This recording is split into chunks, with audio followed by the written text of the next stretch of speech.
أعوذ بالله من الشيطان الرجيم بسم الله الرحمن الرحيم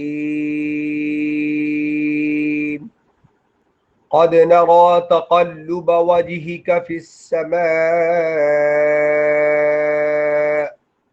فلنولينك قبلة ترضاها فول وجهك شطر المسجد الحرام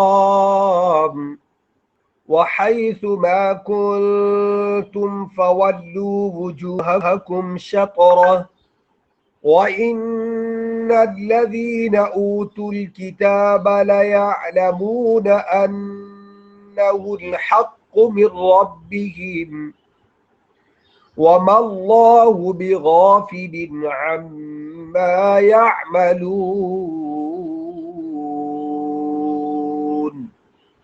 صدق الله العظیم۔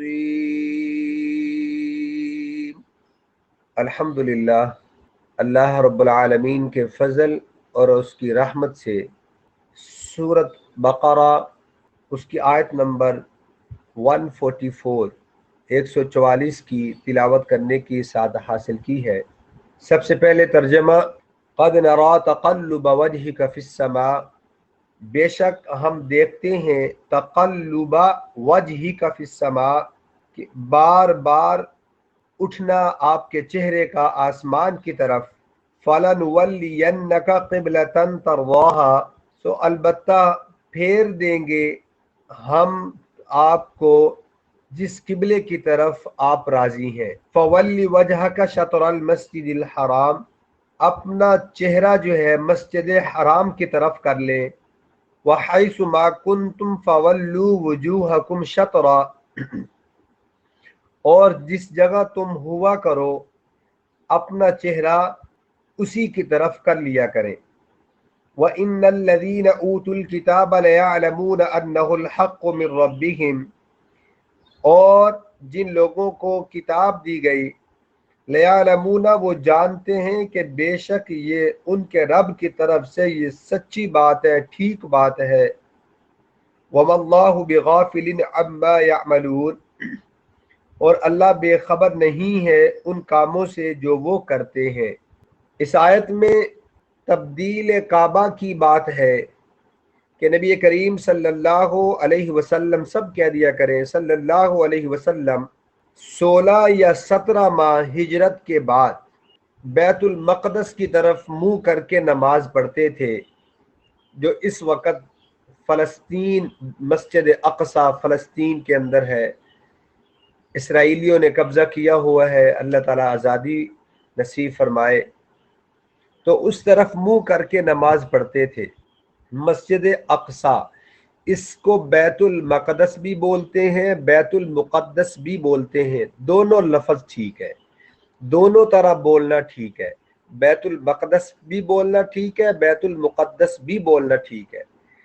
اس طرف نماز پڑھا کرتے تھے، چونکہ نبی کریم صلی اللہ علیہ وسلم دین ابراہیمی پر تھے، اور آپ حضرت ابراہیم علیہ السلام ہیں، وہ بھی ان کا جو کعبہ تھا وہ بھی بیت اللہ تھا، تو اس لیے آپ صلی اللہ علیہ وسلم نے مکہ کے اندر تقریباً 53 ایئر گزارے، 53 سال کی زندگی گزاری۔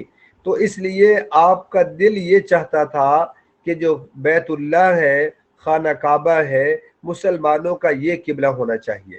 اللہ تعالیٰ نے نبی کریم صلی اللہ علیہ وسلم سے بار بار، آپ جب وحی آتی تو آپ آسمان کی طرف چہرہ انور اٹھاتے، آسمان کی طرف دیکھتے۔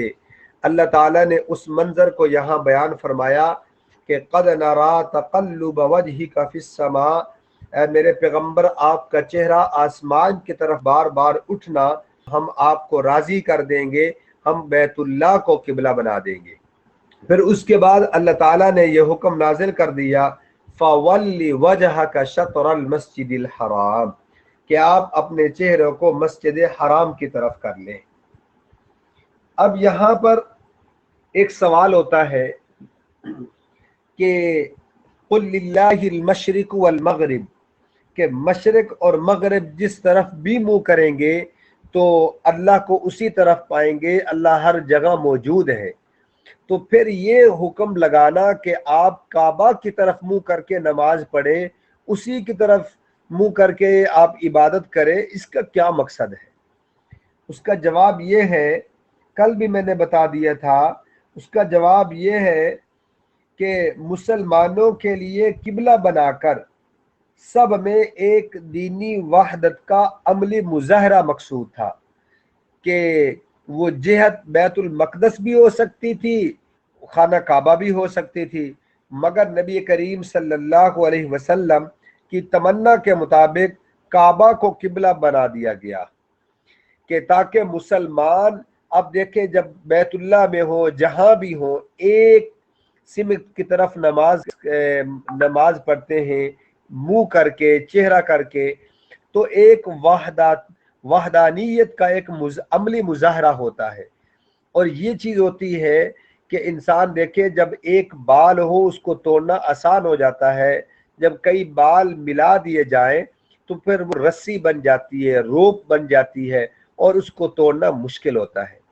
تو اس لیے اللہ تعالیٰ نے ایک دینی وحدت کا عملی مظاہرہ یہاں مقصود تھا، اس لیے فرمایا کہ آپ بیت اللہ کی طرف منہ کر کے نماز پڑھا کریں۔ پھر اس کے بعد لفظ آیا ہے شطر المسجد الحرام، کہ آپ اپنے چہرہ کو مسجد حرام کی طرف کر لیں۔ اب مسجد حرام یہاں یہ پنجابی والا حرام نہیں ہے، یہ عربی والا حرام ہے، یہ سمجھیے گا۔ حرام حرمت سے ہے، عزت والی، احترام والی۔ اب خانہ کعبہ کے جو درمیان میں ایک کمرہ ہے، اب اس کے ارد گرد جو ساری مسجد ہے اس کو مسجد حرام کہتے ہیں۔ پھر اللہ کے رسول صلی اللہ علیہ وسلم نے فرمایا کہ یہ حدود حرم، جو حرم کی حدود ہے، یعنی مسجد حرام ہے، اس کی جو حدود ہے، جو اس کی باؤنڈریز ہے، وہ کہاں تک ہے؟ اللہ کے رسول صلی اللہ علیہ وسلم نے ہمیں وہ بھی بتا دیا کہ یہ باؤنڈریز ہے۔ اب اس سے پہلے کہ میں آپ کو یہ مسئلہ بتاؤں، اس کا معنی سمجھیے گا۔ شطر المسجد الحرام، حرام میں نے بتا دیا، حرمت والی، احترام والی، عزت والی مسجد، اللہ کا گھر۔ اور آگے یہ شطرہ کا لفظ ہے، شطرہ کا کیا معنی ہوتا ہے؟ شطر جو ہے نا یہ دو معنوں کے لیے استعمال ہوا ہے، ایک ہوتا ہے نصف شے، آدھی چیز، اور دوسرا جو ہے سمت شے، یعنی ڈائریکشن، اس کی طرف کیا ہو؟ ڈائریکشن ہو۔ تو یہاں بالاتفاق مفسرین اس جگہ جو ہے شطر سے مراد سمت ہے، ڈائریکشن ہے۔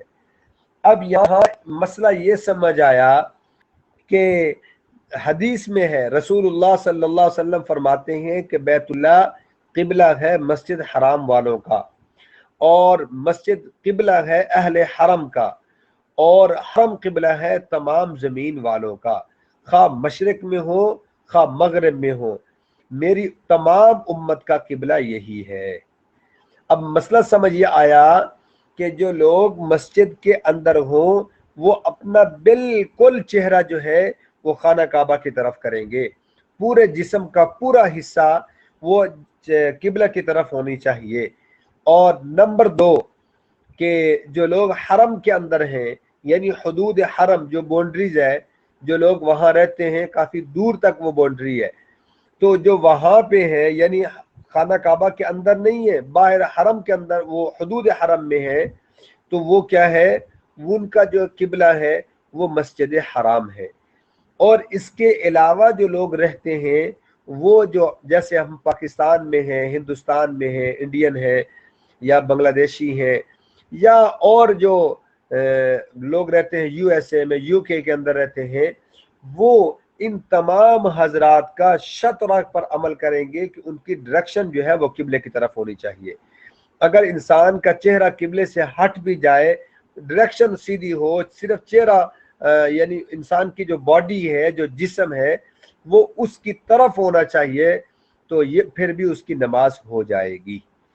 اس سے ایک اور مسئلہ بھی سمجھ آیا کہ کوئی انسان اگر سواری پر ہو، مثلا جہاز پہ سفر کر رہا ہے، تو اس صورت کے اندر بھی بالکل قبلے کی طرف منہ کرنا ضروری نہیں ہے۔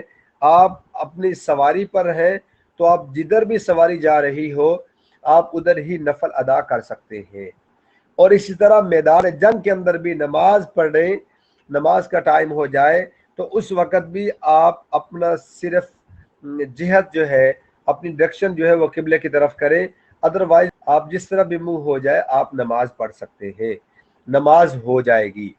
اسی طرح کہ اگر انسان اس نے نماز پڑھی اور اس کو یہ غالب گمان تھا کہ قبلہ اس طرف ہے، اب جب نماز پڑھنے کے بعد کوئی آدمی آیا، اسے معلوم ہوا کہ میں نے جس طرف منہ کر کے نماز پڑھی وہ وہ ڈائریکشن غلط تھی، قبلہ تو دوسری طرف تھا، تو پھر بھی اس کی نماز ہو جاتی ہے ایسے۔ لیکن آج کل کے دور میں موبائل آ چکے ہیں کہ آدمی ڈائریکشن قبلے کی جو ہے فوری معلوم کر لیتا ہے، لیکن اس کے بعد کوئی ان پڑھ آدمی ہو، کسی جنگل میں ہو، ایسی جگہ ہو، نماز کا ٹائم ہو جائے، اس کو قبلہ معلوم نہ ہو، تو غالب گمان ہو جہاں بھی اس طرف قبلہ ہے، غالب گمان کے مطابق نماز پڑھ لے تو اس کی نماز ہو جائے گی۔